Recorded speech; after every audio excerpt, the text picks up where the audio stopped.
لو تناهيتم إلى سر الحياة وصنعتم كائنا حيا نرى.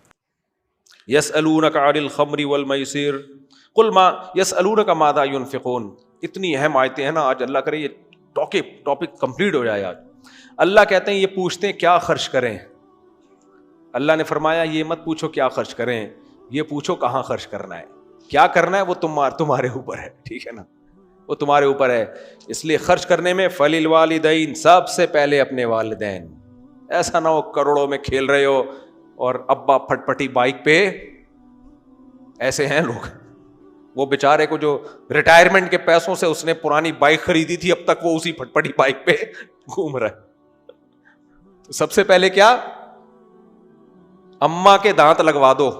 میں نے دیکھا ہے بعض لوگ کروڑ پتی ہوتے ہیں، اماں کے دانت ہی نہیں ہیں. ابے تو اپنے پیسے سے دانت لگا دے، کم سے کم مسکراتے ہوئے تو اچھی لگے گی نا. وہ ایسے کنجوس ہے نا مارکیٹ میں، اللہ کی پناہ. تو ابا اور اماں سب سے پہلے اللہ کہتے ہیں کس پہ خرچ کرو، بولو ان پہ. یعنی شرعاً تو جب ضروری ہے جب وہ مالدار نہ ہو. اگر مالدار ہیں تو پھر ان پہ ضروری نہیں ہے، پھر ویسے ہی ہدیے تحفے دے دیا کرو.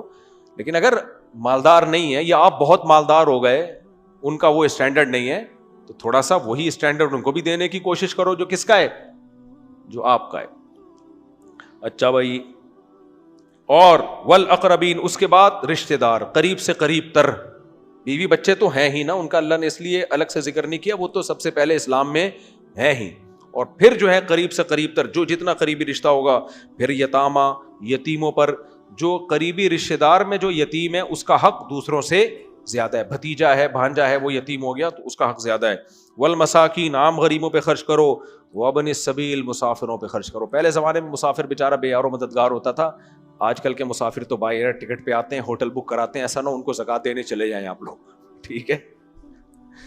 پہلے زمانے میں سفر کے بعد آدمی بدحال ہوتا تھا. آگے اللہ تعالیٰ فرماتے ہیں یسألونک عن الخمر والمیسر، یہ شراب کے بارے میں پوچھتے ہیں. بعض لوگ کہتے تھے شراب میں تو بڑا فائدہ ہے بھائی، ہم جب سخت ٹینشن میں ہوتے ہیں تو شراب پی کے سکون مل جاتا ہے، جسم میں طاقت آتی ہے. تو اللہ نے فرمایا قل فیہما اسم کبیر ومنافع للناس، اس میں کچھ فائدے بھی ہیں لیکن اس میں گناہ بھی ہے. اسمہما اکبر من نفعہما، لیکن ان کا گناہ ان کے فائدوں سے زیادہ ہے. تو اس لیے اس بحث میں مت پڑو کہ کیا کیا فائدے ہیں. اللہ کی طرف سے ایک قطرہ بھی شراب کا حرام ہے، بس اللیگل. مسلمان کے لیے اتنا کافی ہے، زیادہ افلاطون بننے کی ضرورت. یہ جو ہے نا ایکچولی کرے گا. غامدی صاحب نے نہیں بہت ساری دن تصویر آئی، غامدی صاحب یوں بیٹھے ہوئے، کسی نیچے کمنٹ کیے ہوئے تھے یہ پریشان ہے کہ 2-4 چیزیں حلال رہ گئی ہیں. وہ کیسے 2-4 چیزیں اسلام میں حرام رہ گئی ہیں، وہ میں کیسے حلال کر دوں؟ ہو نہیں پا رہی. تو عدت کا بھی انکار کر دیا. آج عدت کے حکام بھی آ رہے ہیں قرآن میں. عدت کا بھی انکار کر دیا کہ اگر الٹرا ساؤنڈ کیا پریگننسی نہیں ہے تو عدت ہی نہیں ہے. چلو بھائی، اس طرح کے ماشاءاللہ اللہ نے بڑا نوازا ہے غامدی صاحب کو بھی. تو بڑی ہمت کی بات ہے ویسے یار. ان کے جو داماد ہیں وہ ماشاءاللہ ان سے بھی 2 ہاتھ آگے. عدت کی آیتوں کا انکار کر دیا کہ پہلے زمانے میں تو اصل میں پتہ نہیں چلتا تھا نا کہ پریگننسی ہے یا نہیں ہے، تو اس لیے شریعت نے عدت کا حکم دیا تاکہ پتہ چل جائے کہ پریگننسی نہیں ہے. اور بھائی پھر قرآن 3 حیض کا حکم کیوں دے رہا ہے؟ پریگننسی کا تو 1 حیض سے پتہ چل جاتا ہے کہ ہے کہ نہیں ہے. بیوہ کو 4 مہینے 10 دن کیوں بٹھا رہا ہے؟ اس کو کیوں نہیں کہہ دیا 1 حیض 2 حیض 3 حیض؟ تو بس لاتے رہو مارکیٹ میں، کچھ بھی لے آؤ. لوگ بیٹھے ہوئے ہیں قبول کرنے کے لیے. خیر، لیکن بہرحال میں غامدی صاحب کی ایک چیز کی تعریف کرتا ہوں، اخلاق اچھے ہیں، بات کرنے کی تمیز ہے. چلو یہ چیز سیکھ لو غامدی صاحب سے. دین نہیں سیکھو بھائی، دین علماء سے سیکھا جاتا ہے. اگر آپ کو میرے جیسا مولوی پسند نہیں ہے کسی دوسرے عالم سے سیکھ لو. بڑے بڑے علماء ہیں، حضرت مفتی تقی صاحب ہیں، دوسرے ہیں. میں تو شادیوں کی باتیں کرتا ہوں، لطیفے بھی سناتا ہوں. لوگ کہتے ہیں یہ نہیں چاہیے ہمیں، لیکن میں نہیں چاہیے، چھوڑ دو ہمیں. سنو علماء ہی کو، خالی ہم پہ تھوڑی سارا دین نازل ہوا ہے. ہم غلط بھی ہو سکتے ہیں، دوسرے علماء کو سنو جو بڑے بڑے علماء ہیں. مفتی تقی صاحب ہیں اور مولانا طارق صاحب کے تو اصلاحی بیانات ہوتے ہیں نا، وہ تو مسائل کی بات ہی نہیں کرتے. زیادہ تر علماء میڈیا پہ ہے نہیں، یہ بڑا مسئلہ ہے. ہمارے بڑے علماء سارے مدارس کے اندر درس و تدریس میں مشغول ہیں, ان کو جا کے ان کے بیانات میں بیٹھ کے ان کو سن لیا کرو. آگے چلتے ہیں میرے بھائی. تو اللہ نے فرمایا شراب کی بحث میں مت پڑو کہ یہ فائدہ ہے نقصان ہے حرام ہے, بس مسلمان کے لیے اتنا کافی ہے.